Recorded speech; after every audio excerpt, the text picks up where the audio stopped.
Bismillahirrahmanirrahim. Assalamualaikum warahmatullahi wabarakatuh.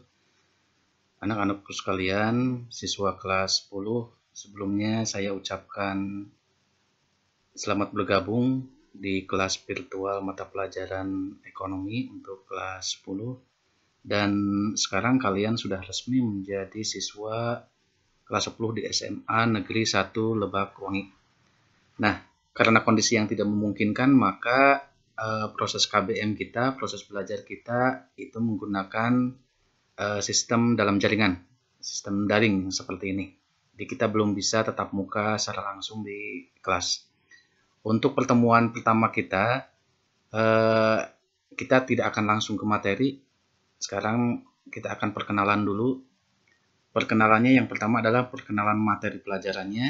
Ini yang akan kita pelajari selama satu semester dan nanti semester 2 ke depan, 1 tahun ke depan. Apa saja yang akan kita pelajari dan bagaimana sistem pembelajarannya, sistem KBM daring kita. Ini harus dipahami agar nanti kalian bisa mengikuti proses pembelajarannya dengan baik. Nah, sebelumnya ini Bapak, barangkali kalian belum pernah ketemu, harus diperkenalkan terlebih dahulu.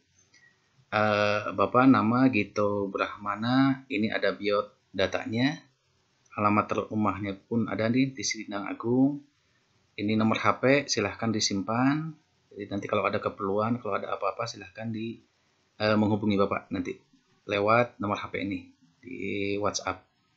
Ini pendidikannya nanti boleh kalian catat kalau memang diperlukan. Selanjutnya materi pelajaran ekonomi untuk kelas 10. Bapak akan perkenalkan untuk yang semester 1 dulu. Mudah-mudahan di semester 2 kita sudah bisa tatap muka langsung di kelas. Mata pelajaran ekonomi sebenarnya sudah pernah dibahas di SMP, itu dalam mata pelajaran IPS. Cuman kalau di SMP, kalian di SMP atau di MTS, materinya tergabung dengan geografi, dengan sosiologi, dengan beberapa mata pelajaran kalau di IPS. Kalau di SMA sekarang jadi berdiri sendiri mata pelajaran ekonomi.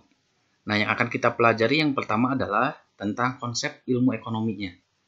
Kita akan belajar pengertiannya, inti masalahnya, kenapa ada ilmu ekonomi, dan seterusnya nanti kita akan bahas. Terus yang berikutnya tentang masalah ekonomi. Yang akan dibahas dalam ekonomi itu apa sih? Dan bagaimana sistem ekonomi yang ada sekarang, yang sekarang berkembang. Terus berikutnya ada peran pelaku ekonomi. Bagaimana kegiatan ekonomi berjalan dan ada pelaku-pelakunya dan bagaimana peranannya. Terus berikutnya ketika para pelaku ekonomi ini berinteraksi nanti akan ada pembahasan yang namanya terbentuknya keseimbangan pasar atau harga pasar. Bagaimana harga pasar itu nanti di semester ini kita akan bahas. Terus yang terakhir kita akan membahas tentang lembaga jasa keuangan dalam perekonomian. Lembaga-lembaga yang berkaitan dengan kegiatan perekonomian nanti kita akan bahas. Nah, ini adalah miniatur kegiatan ekonomi. Ini secara umum kita akan membahas ini bagaimana interaksi antara masyarakat atau konsumen yang membeli barang dan jasa dengan produsen yang menghasilkan barang dan jasa. Dan bagaimana peranannya pemerintah dalam kegiatan perekonomian. Nah, mereka akan bertemu di pasar barang dan jasa namanya. Pasar. Nah, pasar ini ada dua, ada pasar faktor produksi, ada pasar barang dan jasa. Apa itu pasar faktor produksi? Apa itu pasar barang dan jasa? Nanti kita akan bahas. Tapi yang jelas, kalau ingin melihat bagaimana kegiatan ekonomi berjalan, inilah interaksi antara konsumen di pasar faktor produksi, konsumen di barang dan jasa, di pasar barang dan jasa dengan produsen. Terus campur tangan pemerintah nih di pasar faktor produksi dan pasar barang dan jasa, ini adalah kegiatan ekonomi. Ini adalah miniatur bagaimana kegiatan ekonomi berjalan. Ini kejadian-kejadian atau peristiwa yang terjadi di sekitar kita.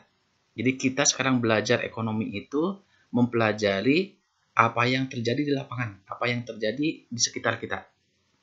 Jadi kejadian di sekitar kita ditarik ke sini, kita akan membahasnya. Dilihat dari kegiatan ekonominya.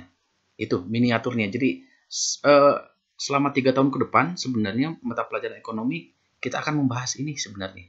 Dan bagaimana kalau ada masyarakat luar negeri masuk ke sini? Itu bisa ada pembahasan tersendirinya nanti. Nah, sekarang kita akan berlanjut ke bagaimana sistem proses pembelajarannya atau KBM daring kita. Daring itu dalam jaringan, ya jarak jauh yang seperti ini. Kalian harus pahami, nanti kita akan belajar di classroom ini. Nah, dalam satu pokok bahasan atau dalam satu bab, nah tahapan belajarnya nanti akan dibagi beberapa pertemuan. Ada ruang-ruang aktivitas nanti di classroom kita dalam satu bab itu. Pertama pasti di tiap pertemuan ada. Yang pertama kalian harus ngisi absen dulu. Jadi jangan lupa ngisi absen. Nanti ada instruksi di dalamnya. Terus ada ruang materi pembelajaran. Ini yang harus kalian buka, yang harus kalian pelajari. Terus nanti berikutnya ada ruang aktivitas. Kalau nanti sudah materi hitungan, mungkin ada latihan soalnya. Kalau belum, mungkin kalian ditugaskan untuk minimal mencatat materi yang sudah dilihat di ruang materi pembelajaran. Jadi minimal tiap pertemuan ada penugasan mencatat di buku catatan. Jadi mohon disiapkan alat tulisnya. Terus untuk materi tertentu nanti akan disediakan ruang diskusi. Kalian dituntut untuk mengemukakan pendapat. Diketikkan saja di kolom komentar nanti. Nanti ada instruksinya. Kalau memungkinkan ada video conference, kita tetap muka secara daring nanti. Tapi ini membutuhkan paket kuota internet yang cukup besar. Jadi ini kita lihat situasinya lah. Kalau memang tidak memungkinkan, kita tidak akan ada ini. Nah, yang terakhir, di setiap satu pokok bahasan kalau sudah selesai, itu kita akan ada ulangan. Tentu saja ulangannya juga ulangan online. Caranya bagaimana, tahapannya bagaimana nanti ada instruksinya, ada penjelasannya. Jadi kemungkinan dalam satu pokok bahasan itu ada 3 atau 4 kali pertemuan. Nanti di pertemuan terakhir, nah ada ulangan online-nya, ada namanya. Nah, di tiap pertemuan Bapak akan usahakan itu ada penilaiannya. Nah, bagaimana sistem penilaiannya? Nah, setiap pertemuan aktivitas daringnya biasanya dari absen. Minimal kalau ngabsen dapat nilai 100. Terus dari latihan atau tugas. Kalau tugasnya mencatat, nah minimal nanti ada nilai. Kalau di pertemuannya ada diskusi, nanti ada nilai diskusinya di sini. Nah, yang terakhir ada tes online. Jadi nanti tiap pertemuan ada nilai rata-ratanya. Nilai ini nanti akan menjadi dasar Bapak untuk membuat nilai rapot kalian nanti di akhir semester. Nah, seperti itu anak-anakku sekalian, perkenalan Bapak, perkenalan materi dan bagaimana kita proses belajarnya di classroom ini. Mudah-mudahan kalian bisa mengikuti dengan baik dan diusahakan sesuai jadwal.